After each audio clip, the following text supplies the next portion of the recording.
This is the Ruckus and The Menace Sports Podcast. Oh no! We suck again! I'm getting confused. What game are you calling? I'm calling both games. It is caught by Kelsey! Touchdown! Kansas City! I need 3 of those things, baby!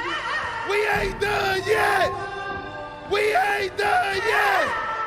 You like that? You like that? I like that! Ladies and gentlemen, welcome to the Ruckus and The Menace Sports Podcast. This is episode number 131 of Ruckus and The Menace Sports Podcast, the always best sports podcast in the land. I am Ruckus, always causing a ruckus. And I am Spanish the Menace. And in this episode, we will be going over our GBU, our Good, Bad, and Ugly, our High Heat, where we talk about the college football playoff semifinal recap, which I honestly forgot about over the weekend. Oopsie on my end. And then we will talk about our NFL wildcard weekend recap in the High Heat. Oh, that'll be an extra thing. And then color commentary, we'll talk about what created scenarios we have, and we'll debate the decisions. And then we have our football pick'ems, where we're going to be picking college, which is 10 points, for the national championship.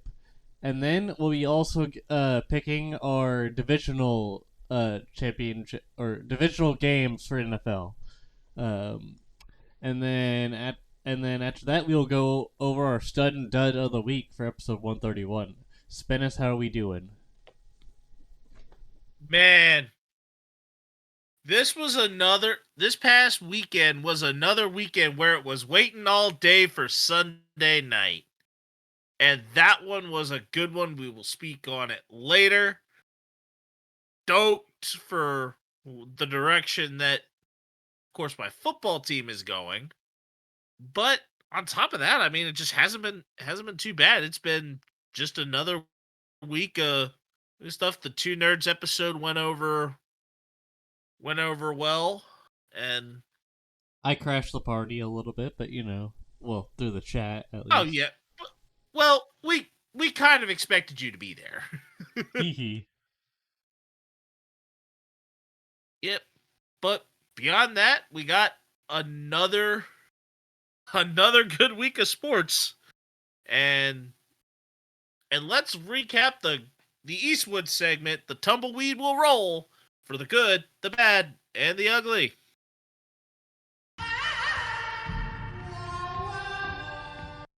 Let me just start this off by saying I told you so last episode. By saying Mike Vrabel is probably going to sign with New England sometime soon. And I looked at you and said I was also not surprised. Like, this is to no surprise. And as Nickelback once said it famously, it's no surprise that I'll be here tomorrow. And they meant that it would be no surprise that Mike Vrabel would be there tomorrow. Yeah, let's just say music is not your specialty. Because that was not Nickelback. Daughtry. Yep. Oh both, my gosh. Both stepdad or divorced dad rock, as they call it. But you could very easily tell the difference between Chad Kroger's singing voice and Chris Daughtry's singing voice. And I'm sorry, if I had to pick between the two, I'm taking Chris Daughtry every time. Yeah, he is a lot better, I will admit. Okay, yeah, Dad, take it up. Dad, if you're listening to this... Just to follow it up, if you ever listen to the cover of Journey's Separate Ways with Chris Daughtry and Lizzie Hale from Hailstorm, that is a vocal masterclass. Anyways, I was going to say, Dad, if you're listening to this, at least I'm not, butchering classic rock. At least I saved that for you. Okay, now to the bad.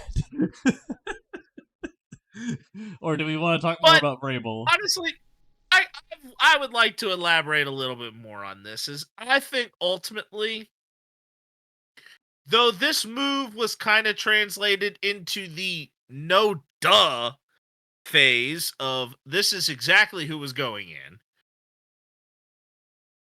It also, I think, at a true net, Vrabel is excited for Drake May. And I think he had even said that Drake May was the reason why he wanted to come there. Would come back to New England and coach. I think normally most of the time it seems like there's a special Patriot way that Vrabel also brings to the table. Yeah. That I was it gonna just say fits the that narrative. I was gonna say that whenever he had, I think it was like his like jersey being retired or something, or no, it was the Patriots Hall of Fame like a year ago.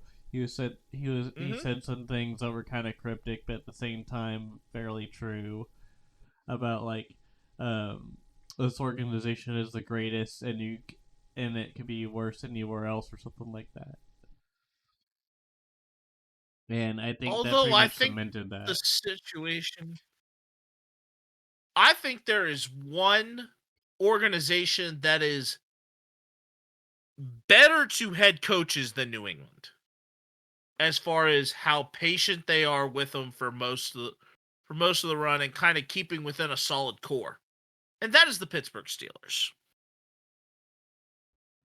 We'll get to some things about Pittsburgh later, but I think that Pittsburgh is probably one of far and away the healthiest situation for you to go to if you are a aspiring head coach, because the turnover is minimal.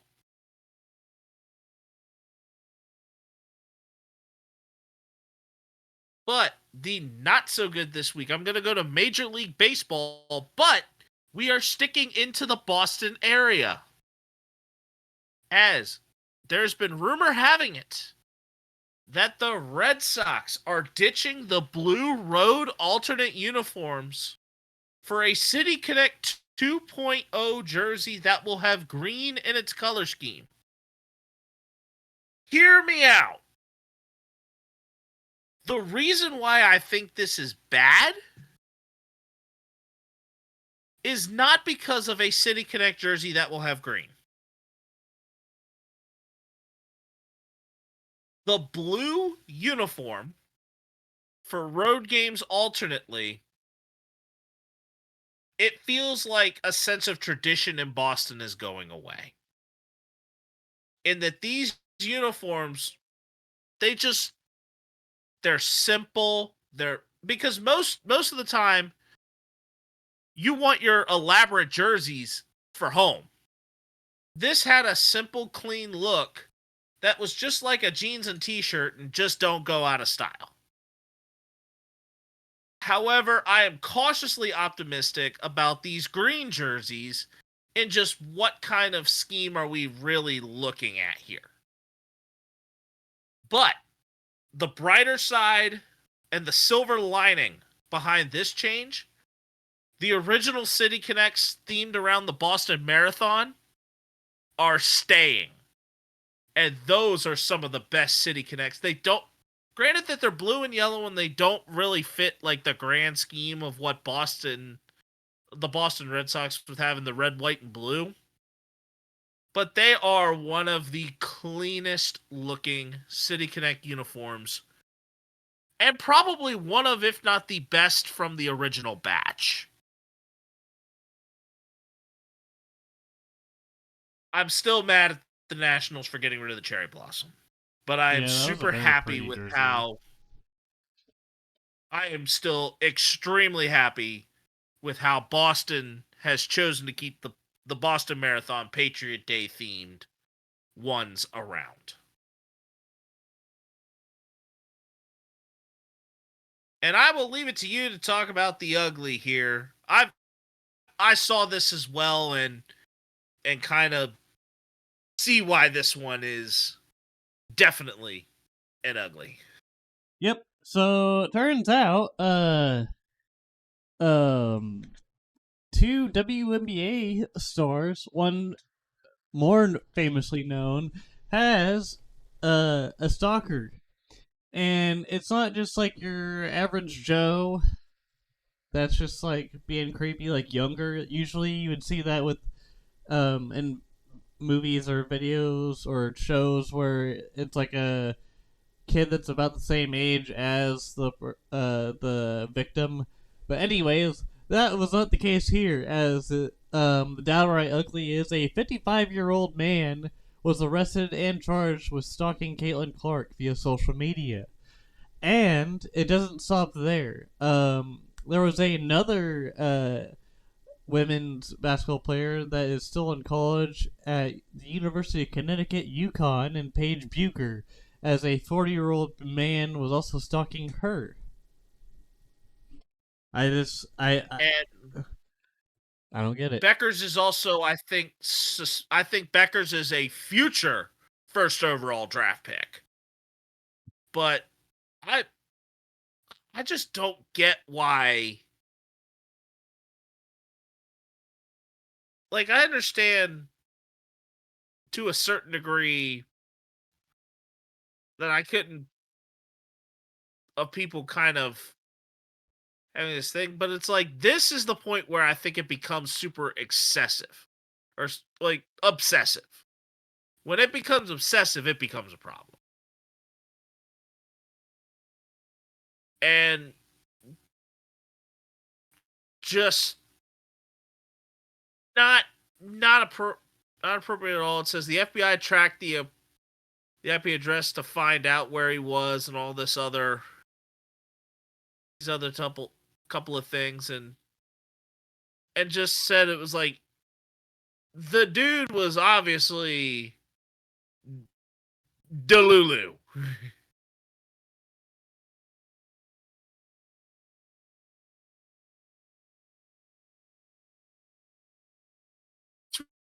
Like, it really is a ridiculous thing, and this very much, especially because we also could have even talked about a while back of talking about all the burglaries that were going on with pro stars in their homes as well.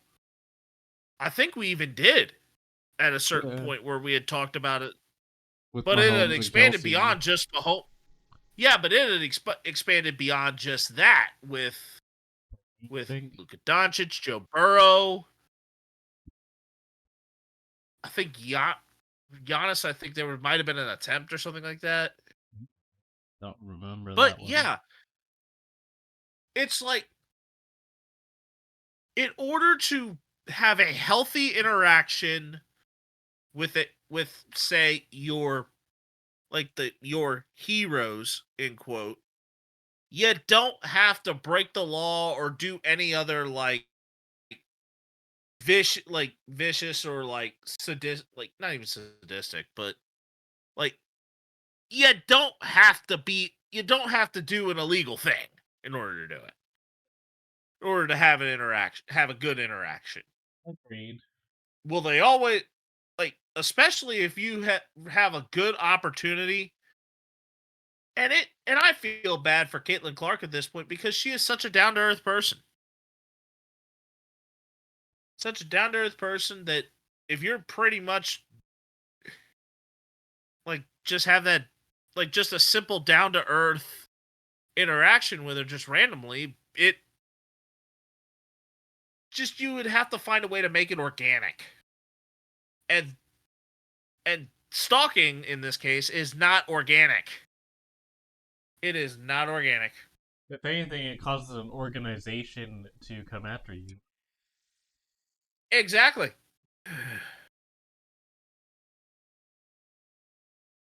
But with that said, we now can move on to the high heat. We're just going to briefly recap the college football playoff semifinals here. And we're going to work backwards starting from Friday, where Ohio State beat Texas 28-14. I didn't watch any of this game because other priorities took over. But Quinn Ewers, I think very well could be on his way out at Texas. There's apparently a $6 million invitation. Rumor has it for Ewers. And Sarkisian also had a small little promise to Arch Manning that he would be the starter in Austin by 2025. Because they were completely expecting Quinn Ewers to be in the NFL draft. Ewers can still declare, but if he's got another year of eligibility, and I wouldn't be surprised if Ewers tried for one last shot at a national championship somewhere else. Because there's multiple destinations where he could head. But the bigger thing here is just the simple answer of the simple question of where does Texas go from here? That is the only thing. And Ohio State makes it to the national championship. But really, they haven't won, or the last time they won was granted 2014 when they had Ezekiel Elliott. But there was a point in time where there was just certain times where Ohio State was not necessarily getting it done.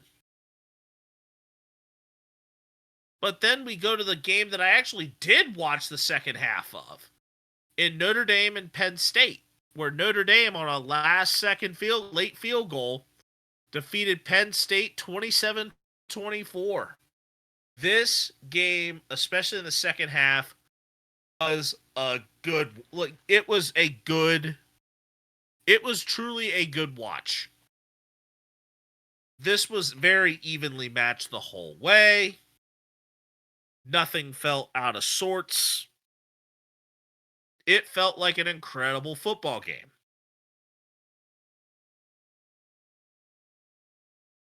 And now Notre Dame will take on Ohio State in the national championship on the 20th of January, also known as Martin Luther King Day, also known as Inauguration Day. And we will predict this game and who we have winning it in just a moment. However, we now will move on to the second half of the high heat in recapping everything but the Vikings and Rams game of Wild Card Weekend, as this game is still currently being played and the Rams are currently leading the Vikings at time of recording 24-3. Yep. And we're going to start with the first game here, where we will talk more about the winners during this portion, and the color commentary will talk about the losers. The Texans defeated the Chargers 32-12 in the opening game of the Wild Card Weekend. The question here is, what will be the most important key for Houston, or the most important thing for Houston to do to be able to defeat the Chiefs in the divisional playoff? And I'm sure that, and I know I am throwing you, or at least trying to throw your Chiefs as deeply under the bus as I possibly can with this question. Am I allowed to go toward the Yeah, go for it. Okay. All right. So the number one thing that the Houston Texans have to eliminate at all costs on their offense is mistakes, and costly mistakes, that is. They gave up at least like 1 or 2 or 3 interceptions to the Chargers early in the game. And then the Chargers kind of did the same shit too, but regardless, I think if the Texans want to win, their defense has to run on all cylinders and try to find gaps in the offensive line that is a mysterious one for the Chiefs. But you also have to be consistent in your offense too. You can't just be throwing it willy-nilly hoping that you get to someone. You gotta outsmart the Chiefs defense, which historically speaking has had kind of a mediocre pass defense. as far as throwing it down the middle or in the gaps, like short, like a shotgun. Uh, well, they would have it like you would have to do fairly well on both ends. But yeah, I'll leave it up to you, Spinnis. So, here is where we are at. The Kansas City Chiefs.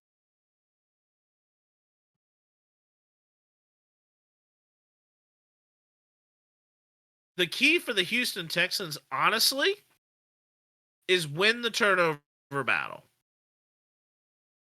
You win the turnover battle. The Chiefs are not anywhere near. I think this is.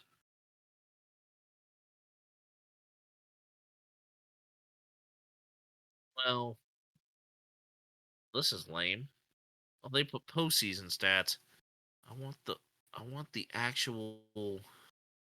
I wanted the actual rushing. I wanted the actual like amongst all the teams. Yeah. But I think the biggest thing that the Chiefs or at least the Texans have to do force Mahomes into mistakes and win the turnover battle. Houston forced, and yes, I am going to look up this very, very notable piece of information. The Houston Texans forced Justin Herbert into 4 interceptions. 4 interceptions and then pressure. But yes, Houston also did lose 2 fumbles. Houston lost 2 fumbles and threw a pick. But the Houston secondary was able to the Houston defense was able to force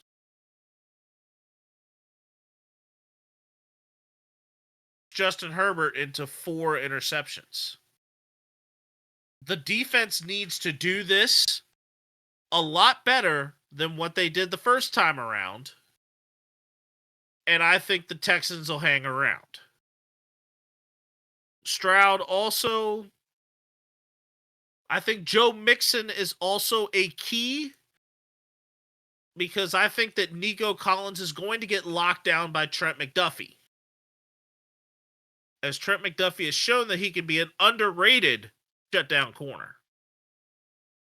So CJ Stroud is going to have to spread the ball around, especially away from Joe Mixon.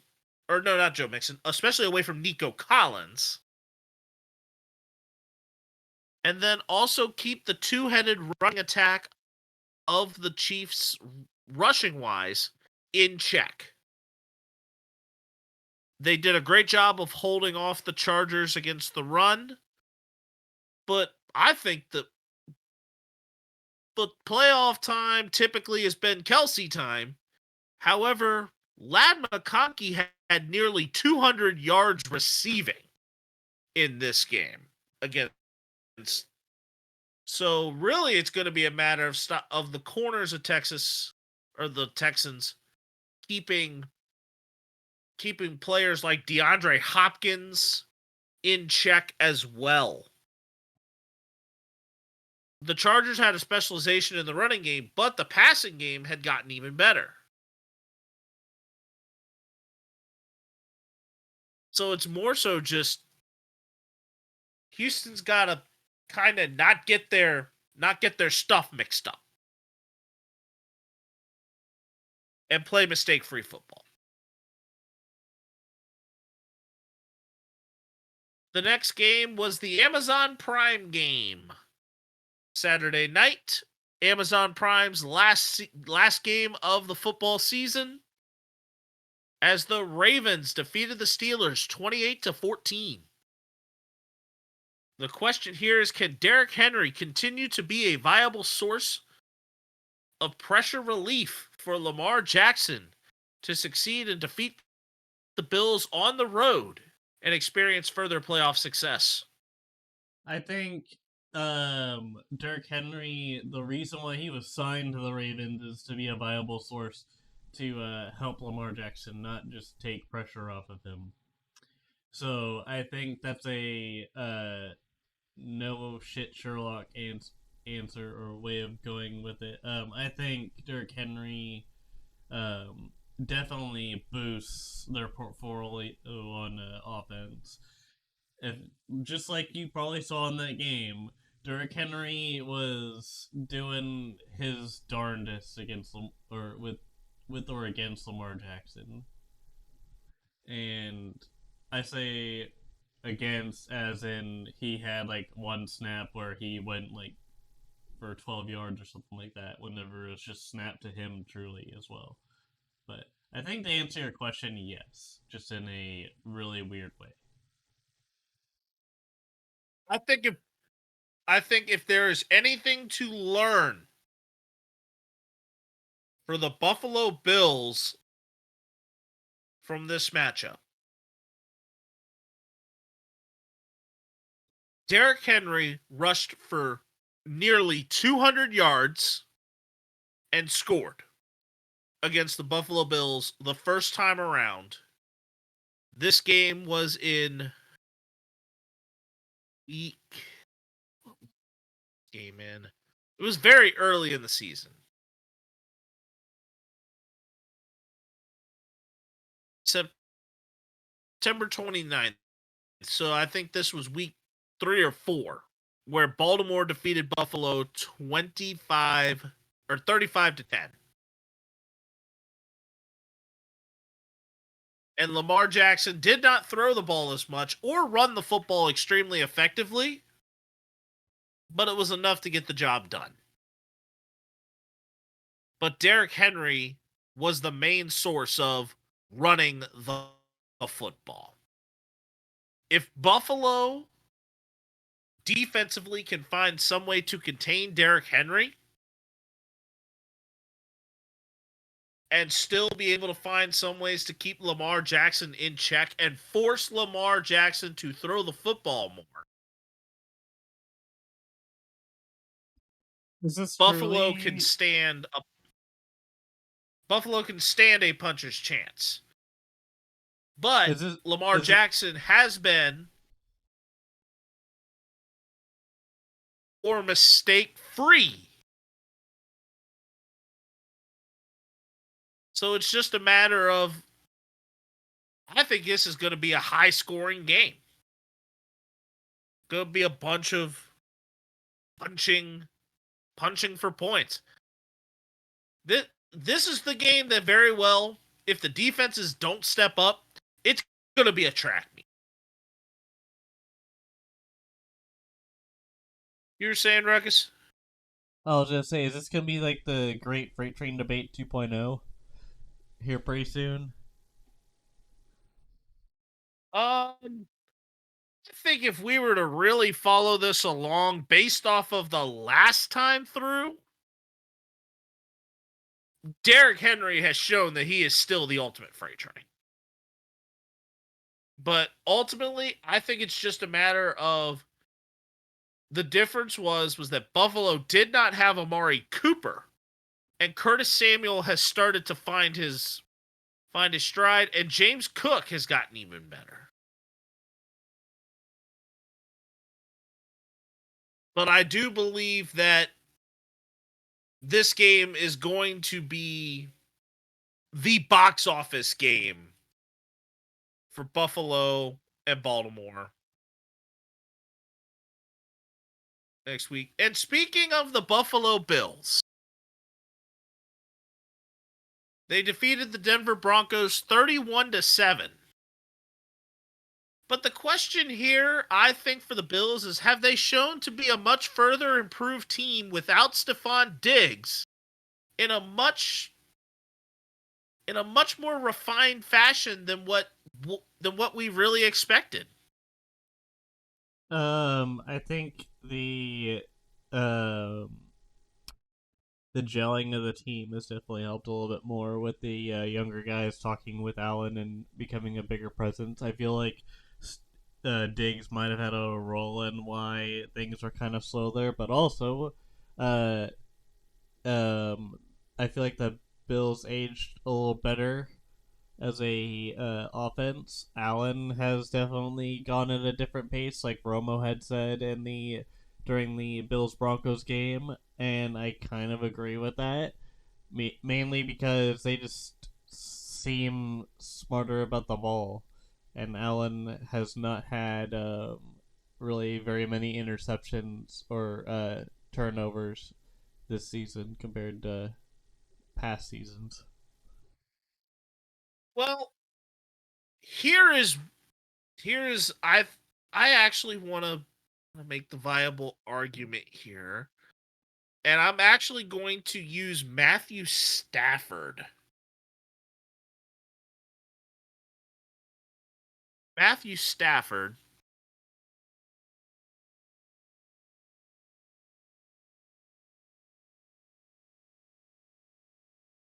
I think the argument I'm wanting to try and throw here is simply the kind of want to look at the first season without Megatron is what I'm trying to get at here.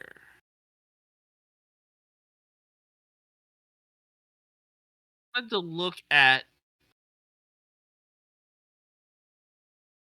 did Calvin Johnson retire? Didn't he retire like in Oh, 2013 or 2014? no, Calvin Johnson retired in 2016. So we would be looking at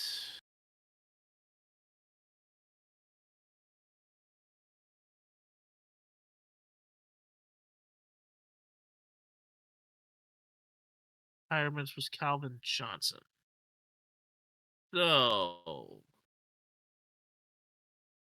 So we're going to look at the 2016. I mean, Matt Stafford, it's more so the concept of a target hungry receiver, or at least a target demanding receiver, of which, yes, Stephon Diggs in Baltimore is considered that. Or no, not Baltimore, in Buffalo was considered that. Everybody's like, "Oh, we got to get Diggs the ball. We got to get Diggs the ball." But when you're able to spread it out and have more receivers be able to touch the ball, you have less of like a worry of where's the ball going? Like, who's going to be catching the ball? Granted that you don't have as much of a quality, but you have a quarterback that is more willing to spread the ball out. I think that Josh Allen kept getting caught in the I have to target Diggs because Diggs demands the ball. Now that Diggs is not there to have as much of a demand on the ball, the field opens up more for Josh Allen. And it has made the Bills better simply because Josh Allen can really fully read through a progression and make better decisions on that.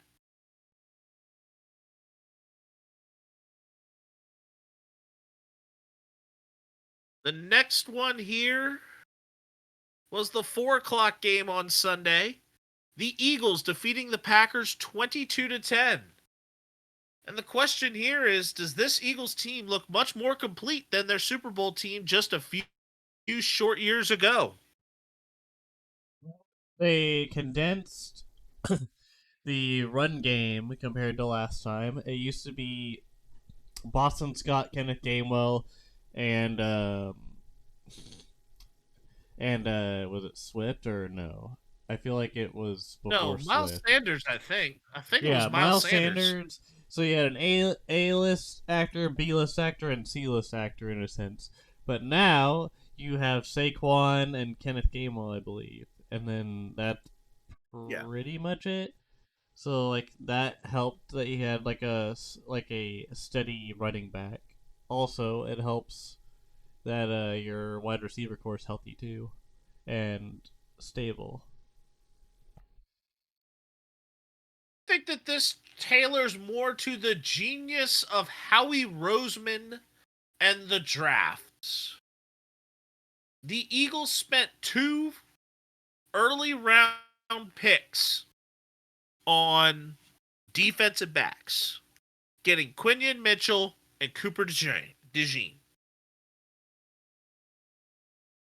Though both of them have absolutely paid off. Signing Saquon Barkley, yes, this helped. All of those defensive adjustments with like Nolan Smith and Nakobe Dean and Jalen Carter, all those draft picks, Roseman has drafted this Eagles team to look very, very, very complete. And then has made great moves in getting players like A.J. Brown. And then also their offensive line is incredibly polished. Basically, for the Christmas time, they're known as the Philly Specials. Or in this case, the Philly Specials and Jason Kelsey. However, I think that Jalen Hurts is the right quarterback for that. Like, they've got all the pieces that fit extremely well into a puzzle. And I think that the 2 draft picks of Mitchell and DeJean fit the Eagles puzzle in a very healthy way that I think has made the Eagles look much more complete than they did just a couple years ago. Credit to Howie Roseman. I mean, I'm a Commanders fan, and normally I would slander, like, try and hate on the Eagles as much as I can, but no, this is out of pure respect and kudos to the success that the Eagles have had. And then last but not least, the closest game of the weekend. Yep. The Commanders defeating the Bucks 23-20 on a doink that I knew was good prior to the doink even happening. The question here is, are the Commanders showing that they are the most battle-tested team in this postseason so far? I think they have a lot on their plate for their next opponent. That's all I'm gonna say there. I think they had some good plays there, and was it Brown? Was Zaire Brown?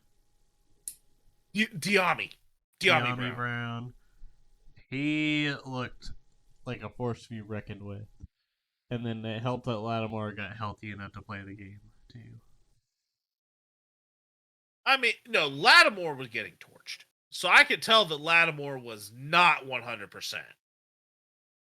Lattimore was not 100% because Mike Evans was finding every single way to get the ball. But Bucky Irving has shown that he will mix you up running the ball. He will mix you up. He will hurt. He will make a run defense have to work. And I think that, and you've heard me say this a lot this season. The biggest word to describe Jaden Daniels is unflappable. This rookie has shown time and time again that he has a demeanor that is beyond his experience level in the NFL. He is a rookie that is making moves like a 10-year vet.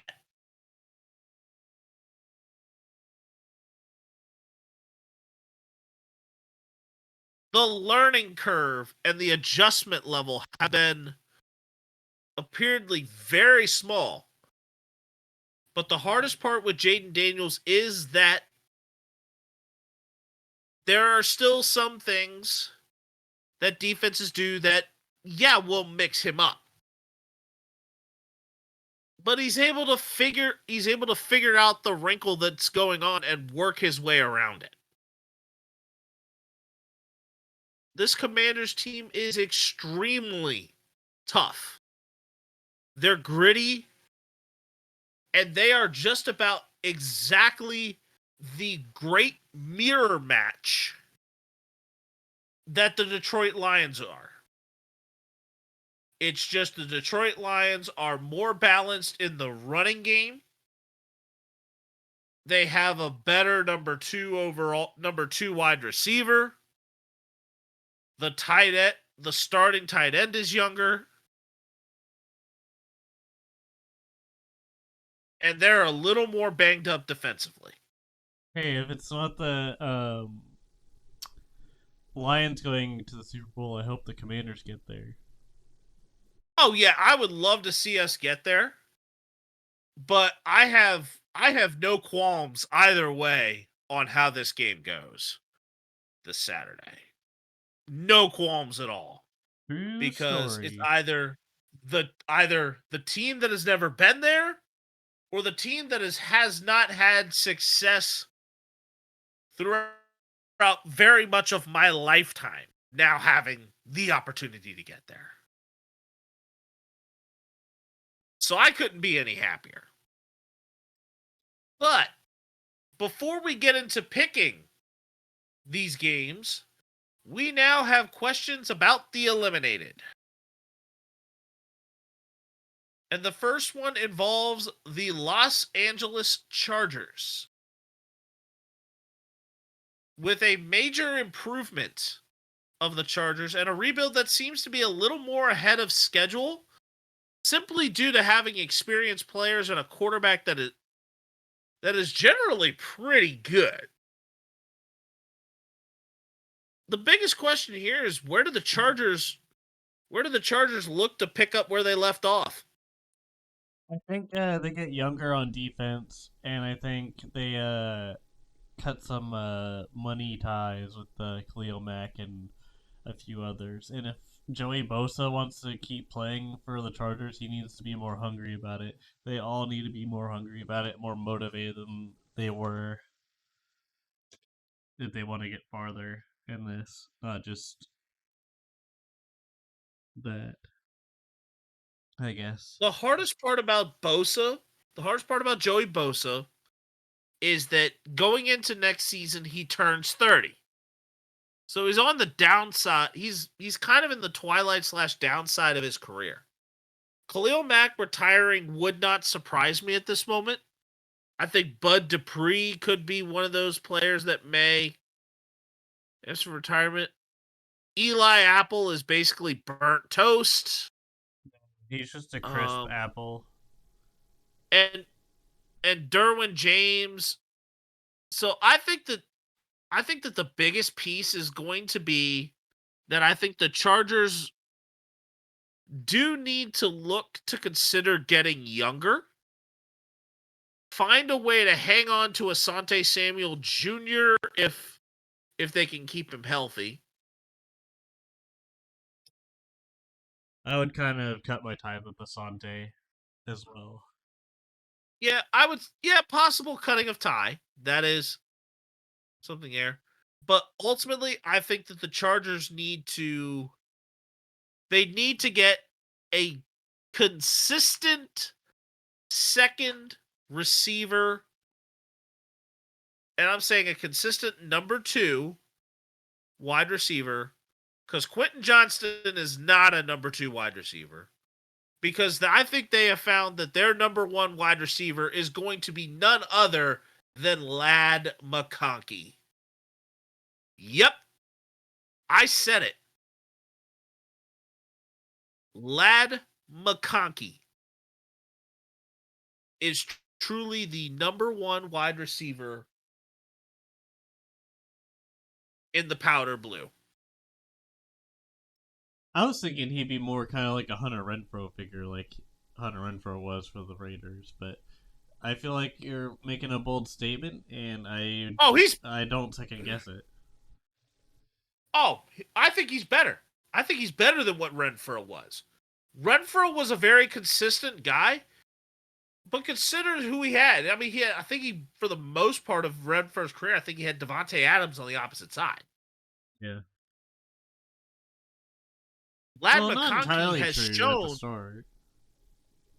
yeah, but McConkey has shown time and time again this season. He's a rookie who's kind of come into his own, but Lad McConkey has shown that he has been the most reliable wide receiver when it comes to catching the football. And what was the one thing that the Chargers struggled with receivers? The one thing that they're paid to do: catch the ball.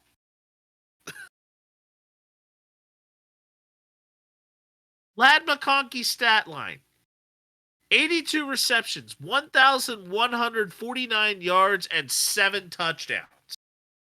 This is an exceeding of expectations from him that when they drafted him in the second round.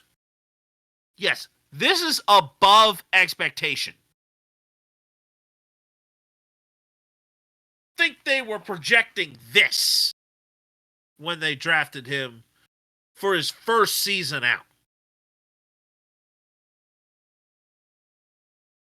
To a number one, turn this guy into a number one. Get yourself a number 2 in the draft. Quentin Johnston, you take it or leave it. Maybe get a second running back to complement J.K. Dobbins. Get younger in certain critical positions that you need to, like linebackers and edges. And I think the Chargers can find ways to be just fine. Free agency could be a key thing to help maybe even get a little bit of experience, but you got to be smart because your cap room is a little more limited. So you got to find ways to expand that to create opportunity. The question is, can the Chargers front office do it?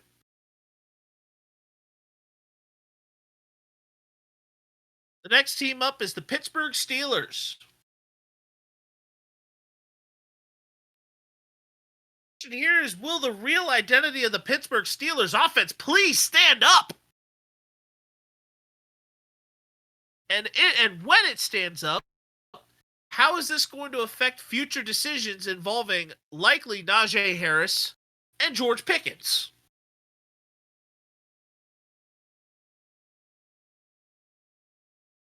I don't know how to answer that. Artie Smith would have to answer that for you. Oh, I think as a fantasy football owner, Artie Smith would just be giving me a middle finger, flipping me the bird and saying, "You know what to do." and that is not draft a Steeler. They probably stole the season from you. No, I won both of my leagues, and I dropped. And the earliest chance I could, I actually dropped the one Steeler I drafted. I stayed away from guys like George Pickens and Najee Harris. Never do I look for them. Never. But here are the notable things we have to keep an eye on for Najee Harris. Najee Harris is in a 5th-year option that it is looking like it is going to get declined. Think he's in a 5th-year option that's going to get declined. So he technically becomes an unrestricted free agent as early as this year if the Pittsburgh Steelers do not either do not pick up his, because I think they've decided not to pick up his 5th year, though it is available.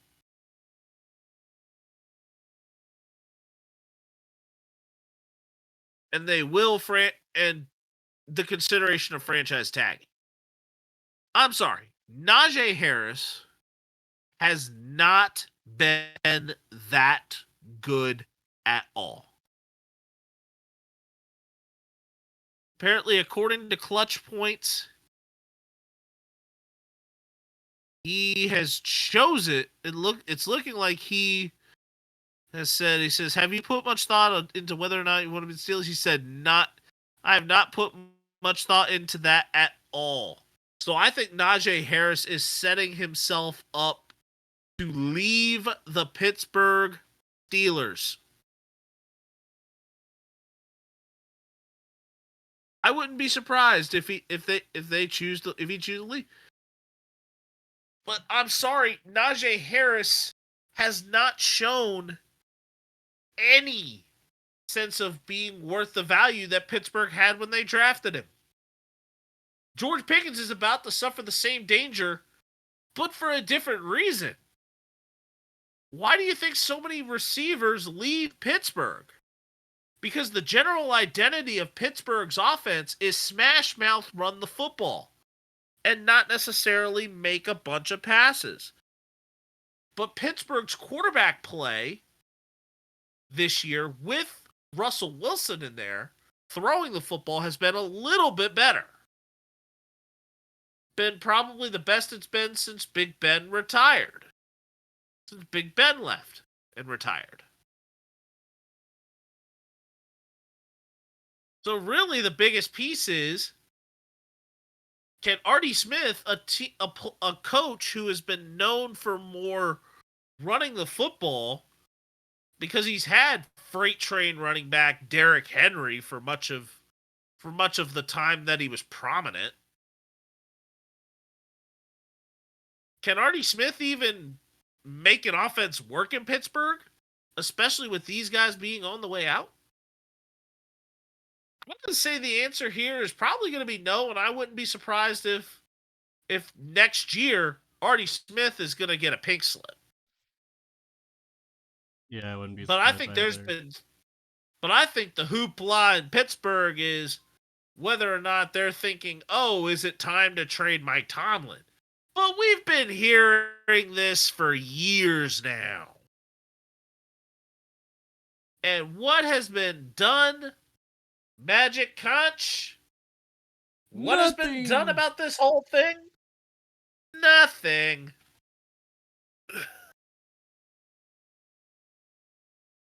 And now the Broncos are the next one. And how can the Broncos continue to elevate their offense and develop upgrades defensively to keep pace with the Chargers, who are also perceived to be ahead of schedule, and the Chiefs, who have been pretty much the kings of the mountain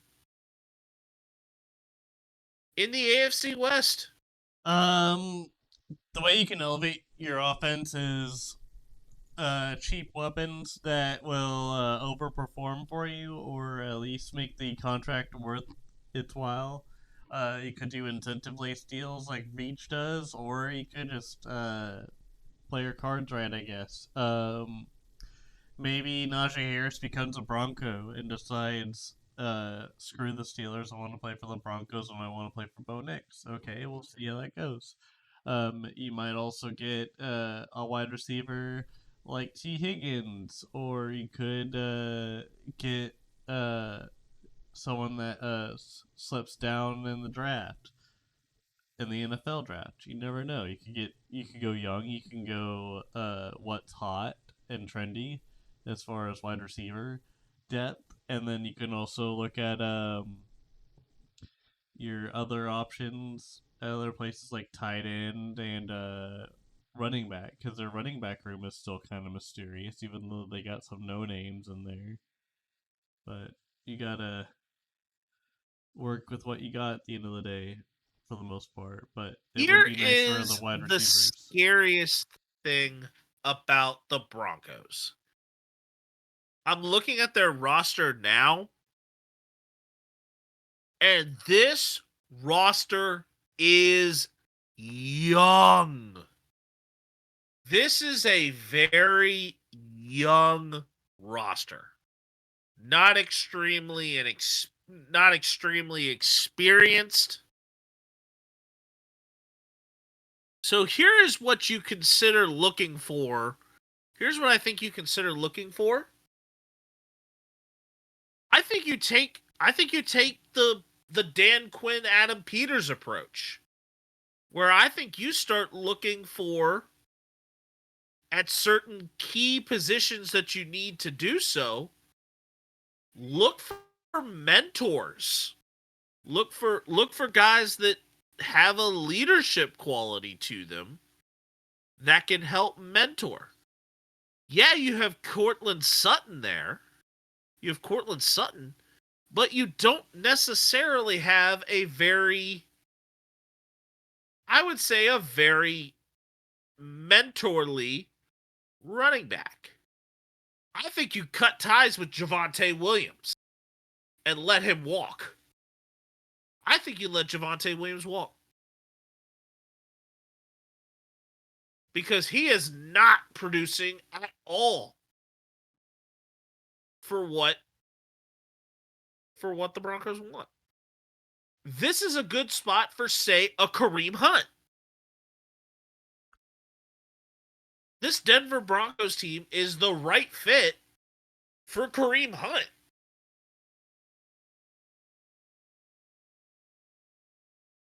At running back.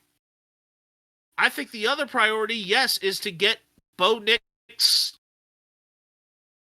and the Humpty Dumpty cracks that he's got going on right now in his back together. Because he didn't miss a snap, but he dealt with 3 small fractures in his back. Which, I'm sorry, that's not safe. But get him back together. Have another mentor player in the linebacker.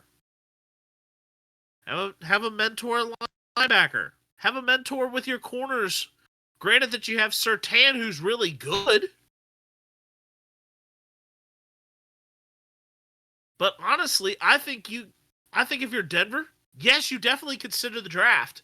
But at the same time, you look for cheap, inexpensive mentors in free agency to cover a few more of your bases. I think Sean Payton's got this team in the right direction. They're just really, really young. But even with them being really, really young, they've shown that even their youth has been quite talented.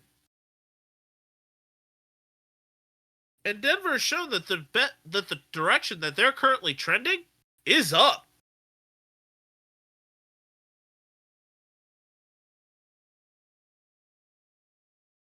The next one is the Green Bay Packers.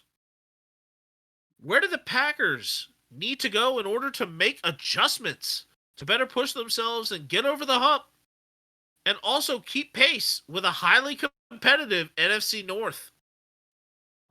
Get what value you can out of Jair Alexander and beef up your secondary because it is the one thing that's holding the Packers back as far as defense goes.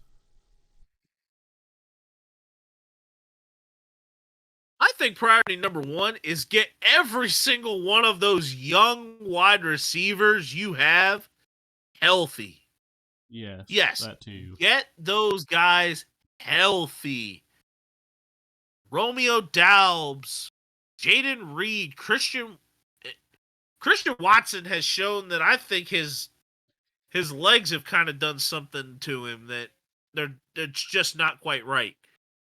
That entire core, with the exception of Josh Jacobs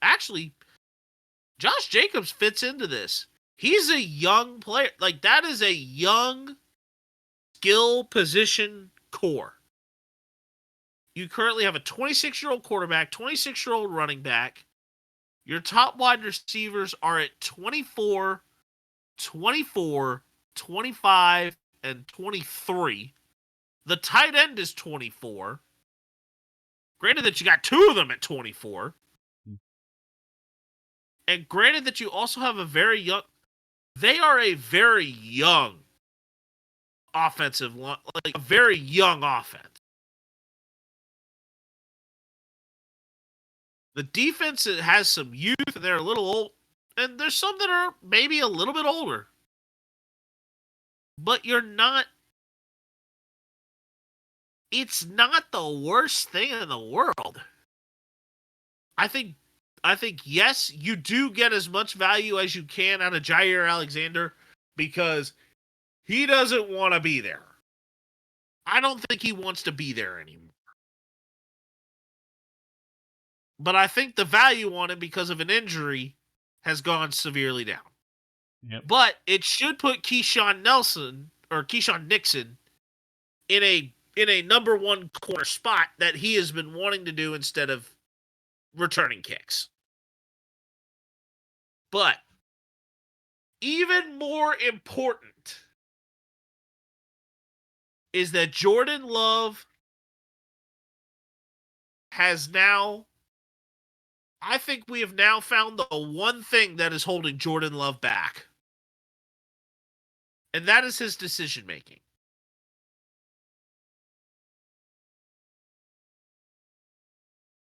Yes. He has completed 63% of his passes. He had 25 touchdowns and 11 interceptions. 11 interceptions, especially for how efficient NFL offenses are, I'm sorry, that's too high. That's too high and too reckless. Granted that he is a younger quarterback, and in other years, 11 interceptions thrown for a quarterback, that you might have yourself in the pretty good to elite company. But when you're seeing players throw less than 5 within about 5 to 6 interceptions, and you're throwing 11, there's a few interceptions too many. Especially for mistake-free football. But I think a lot of this for the Green Bay Packers, especially when it comes to Jordan Love, it's been too much themed around Miss Frizzle. Take chances, make mistakes, and get messy. And yeah, Green Bay just, with all of the messy, especially when it came to injuries, and how many players that the Eagles put in the body bag and had them leave the game, the Packers just... It comes down to the decision-making and the effectiveness of throws of Jordan Love. And if you can't get it with Jordan Love after about maybe another year or two, move on.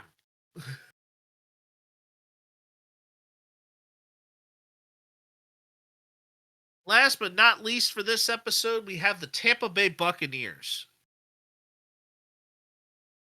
And the question here is, have the timeout miscues of Todd Bowles in last night's game, or at least the other night, put his job in jeopardy?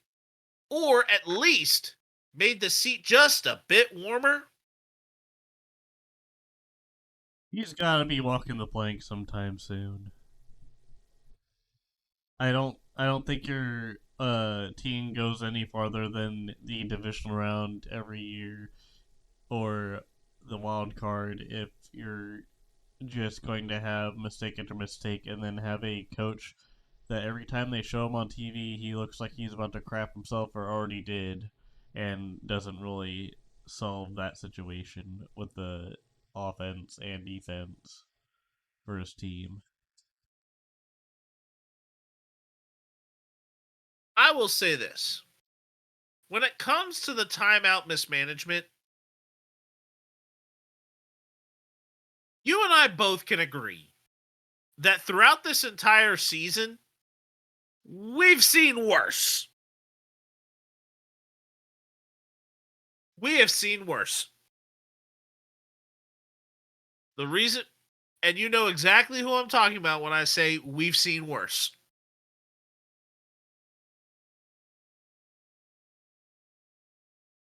and that man's name is Matt Eberflus. Yep. But there is a sense of tactics that has to come about when the timing really matters. And Todd Bowles fumbled the bag.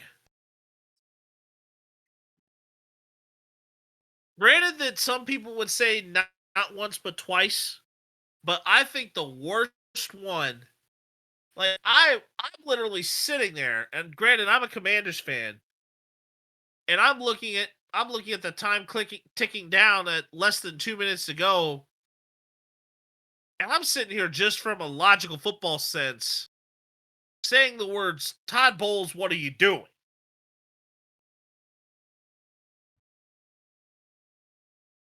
Granted, my mother was eating it up.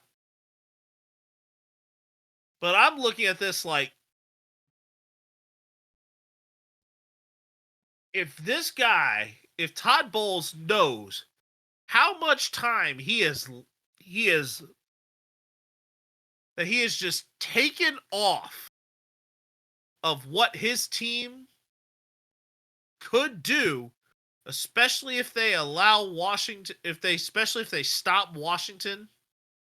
Granted, that would give him a lack of timeouts to get back down the field.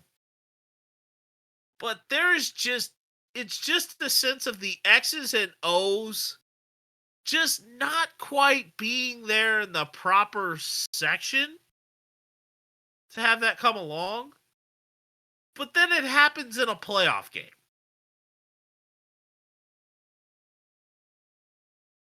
I think it's warmed up the seat for Bowles. But I don't think it gets to the point where his butt's on fire unless somehow Tampa Bay really screws it up. I mean, does Really?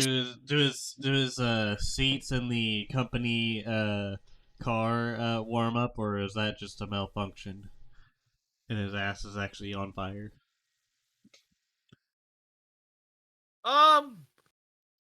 I think we're talking like the seat just getting so hot that it's not worth sitting there anymore. But I think that Todd Bowles is in. I will say that the water is heating up. It's not boiling to the point where he's Damn in it! You beat complete me hot to water. it. You beat me to it, Spennis. Damn it! Ruckus couldn't cause a ruckus that time.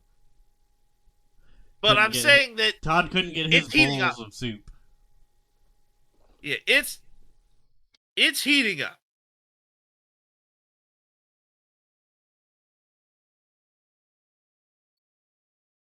Todd is But bowling yeah. for soup. However, Baker Mayfield has found an offensive coordinator that he absolutely can work with. The Buccaneers offensively added, like Collinsworth was talking about how Tampa Bay has added the counter into their running scheme because it just works with what's there. The offensive coordinator there has been absolutely a godsend for Baker Mayfield, and truly has been another positive stepping stone to go along with Dave Canales in truly keeping the resurrection of Baker Mayfield going strong.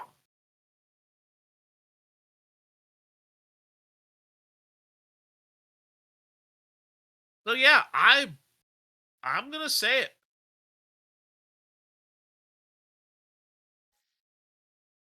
I think Todd Bowles hangs around, but I wouldn't be surprised if that offensive coordinator for Tampa Bay, low key, gets a couple of looks for a head coach spot should he have any interest.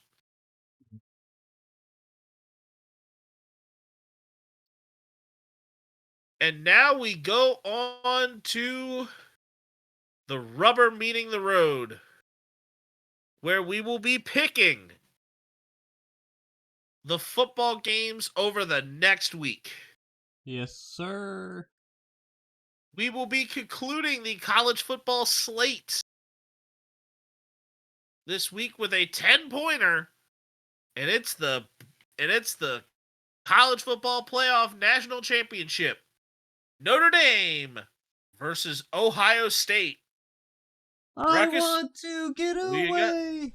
Sorry, every time I hear those bowl commercials for college football playoff or whatever, when they play "I Want to Get Away" and it's Quavo's mixed with the original singer Lenny that, Kravitz. yeah, Lenny Kravitz doing that. I'm gonna pick Notre Dame, the Golden Domers, over Ohio State in the college football playoff national championship.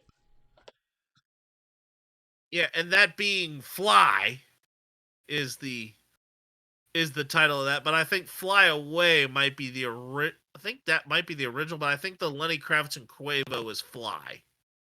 Yep.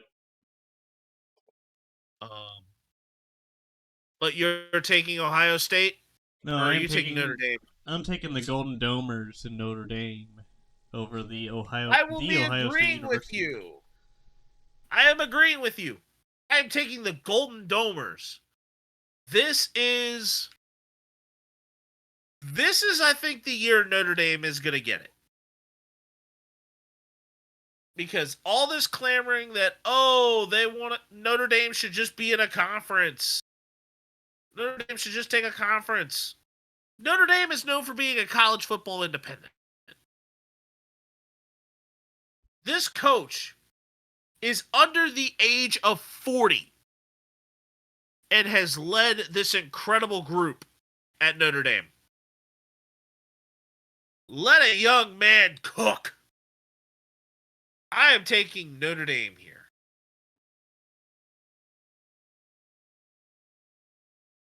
The next game we have is the beginning of the divisionals, Saturday at 4:30.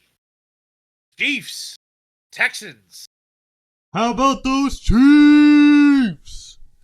I'm picking the Chiefs, if it wasn't obvious already. Granted that this game is at Arrowhead, but I'm going to say as far as rest for especially key Kansas City Chiefs starters, the big question here is, how much is too much?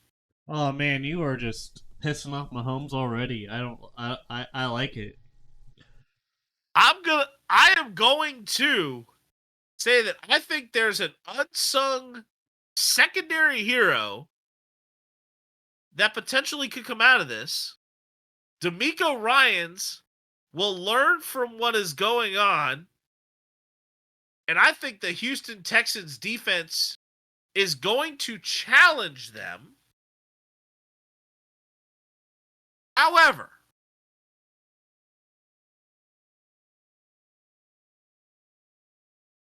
it will come down to a late game heroic after at least 2 or 3 mistakes from Patrick Mahomes. This game is going to come down, going to go to the Chiefs late. Something big is going to happen.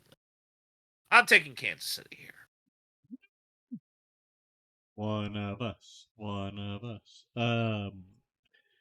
Only for so long. There will come a point where I have to break away. But it all depends on when I need to cut bait.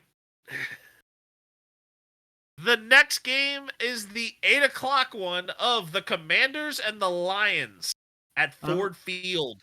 I'm picking the Lions. They have home field advantage, and I think they just in general have the better team versus the Commanders, but I could be wrong. I love my team. I have no qualms of what happens in this game. I have no qualms at all. Why? Because you have heard me for the last 2 or 3 years be super positive as well for the Detroit Lions. the Commanders are probably one of those teams that I think could properly challenge the Detroit Lions and stretch them to the limits and bring a whole bunch of box office as well for going forward on fourth down and not punting.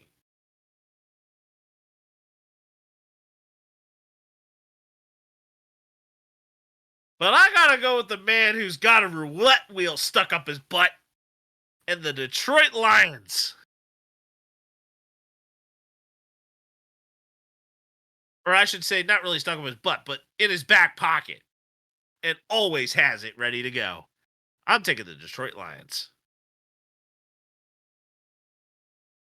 All right. Next The one. next game, it is likely going to be the Eagles and Rams because the Vikings are down by 18 right now. I think it's going to be the Eagles game to lose, but I'm going to pick the Eagles against the Rams. Oh, at the link? At the link? Yeah. Yeah, I'm taking the Eagles here. They're not going to lose this one at home. The Eagles are a team that is on fire. And if you are not seeing that, be like AJ Brown and read a book, people. If you are not seeing that, read a book. Read a book. You'll understand. And I decided to elevate this one by a single point because this game is ultimate box office. The Baltimore Ravens and the Buffalo Bills. This one at Orchard Park. Who you got? I got the Buffalo Bills.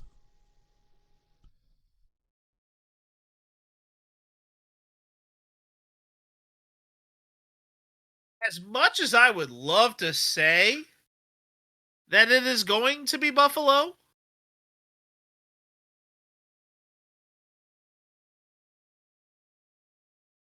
let's have some fun.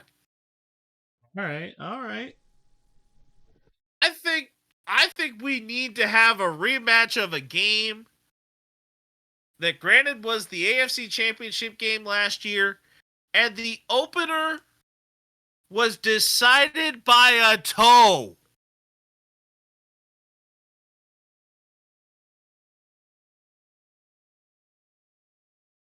No, I'm just kidding. I need the Chiefs to actually figure out a way to actually beat the Bills. I'm taking Buffalo at home. Wow, what a Those tease. those fans are crazy. I am leaning hard into the Pat McAfee trapdoors, into using them and setting them. I am taking the Bills. All right, and now we go to our stud of the week. Spanish, you want me to go first? Go for it. All right, my stud this week is Dallas Goedert of the Philadelphia Eagles. He's a tight end, and with being a tight end comes great tight end responsibilities. And Dallas Goedert had the responsibility of trying to get to the end zone, and he did so with an angry stiff arm push to get there, and it was extraordinary. He did not just stiff arm the guy once. He did not stiff arm that defender once. He stiff armed him so nice it had to be done twice. And then my honorable mention is going to be the Bobby Witt Jr. Whataburger commercial with his dad and family. So the commercial starts off with Bobby Witt Jr. talking about like what it took to get him to the big leagues, I believe. And it like showed a few clips of him as a Royal, and then it shows him playing catch with his dad at like some local field, I guess, in Texas.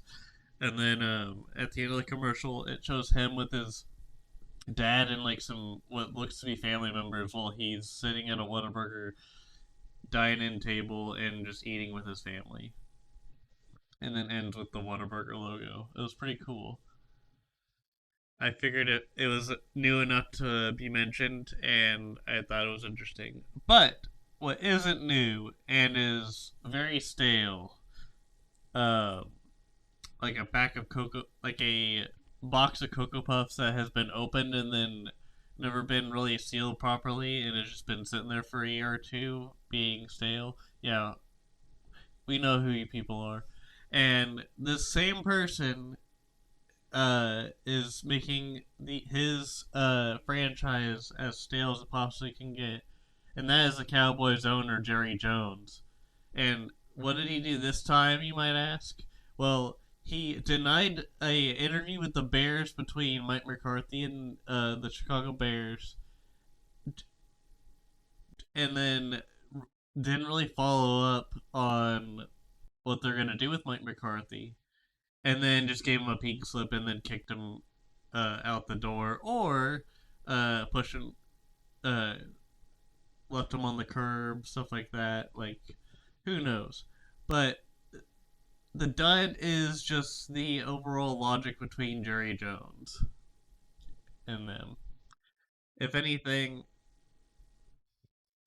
he should have let Mike McCarthy interview with the Bears instead of gatekeeping him and being dumb like he is being.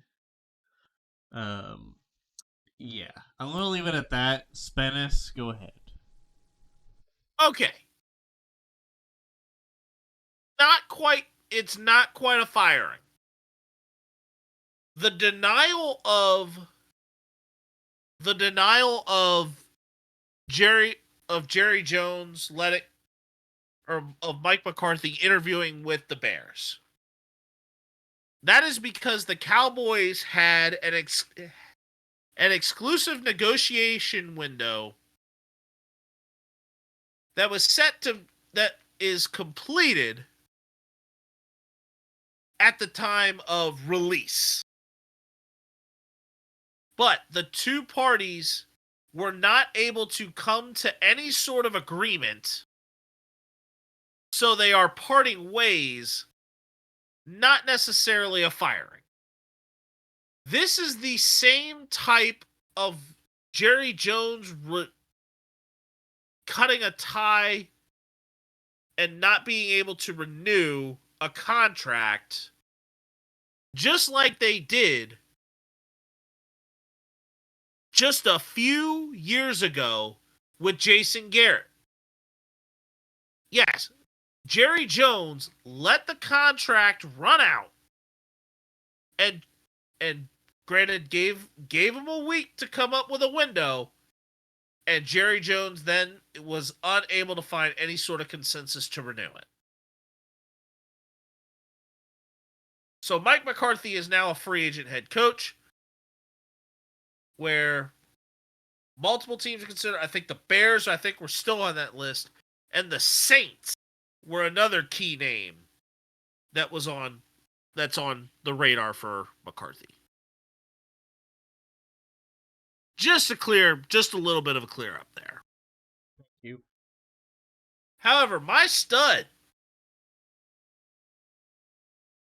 the big men's college basketball player that is hyped up right now, is none other than Duke forward Cooper Flagg.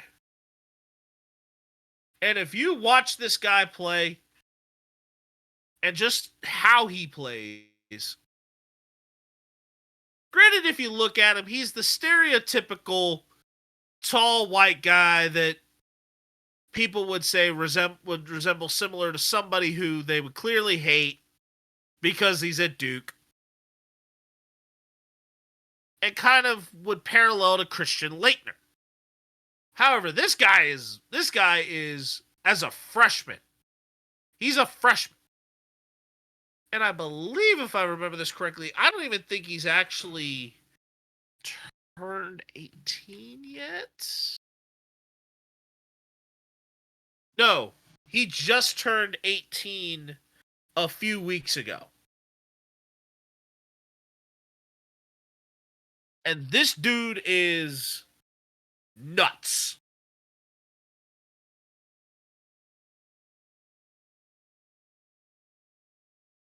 $18 old, 6'9", 205. And has set the Duke's single game freshman record for scoring with 42 points He shot 11 of 14 from the floor.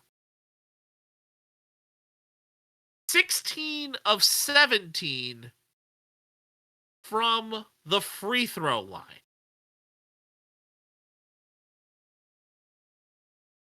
But also along with that, Flag was also 4 for 6 from 3.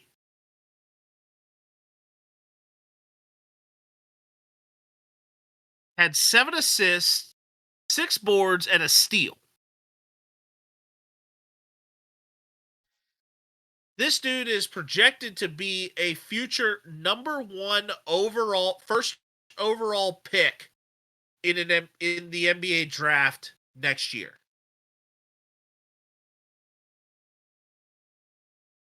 Watch some highlights, watch this guy play, and definitely keep an eye on him, especially around tournament time. This dude's going to be a stud. And not just right now. I think years to come. And my dud this week goes to none other than the Ant-Man. Timberwolves shooting guard Anthony Edwards got fined once again, this time for an obscene gesture to a ref. The amount of fines that he has accrued is now over the $250,000 mark, as he has now had to fork over $285,000 in fines for his actions, especially when it comes to criticizing officials and obscene gestures. Typically, I think flipping birds. On that note, Ruckus, take us out. All right, ladies and gentlemen, thank you for listening to the Ruckus and The Menace Sports Podcast, episode number 131. I am Ruckus, always causing a ruckus. I am Spence the Mess. And we'll see you guys in the next one. Thank you guys for listening to this podcast, the best podcast in the land. We'll see you guys later. Deuces. Deuces.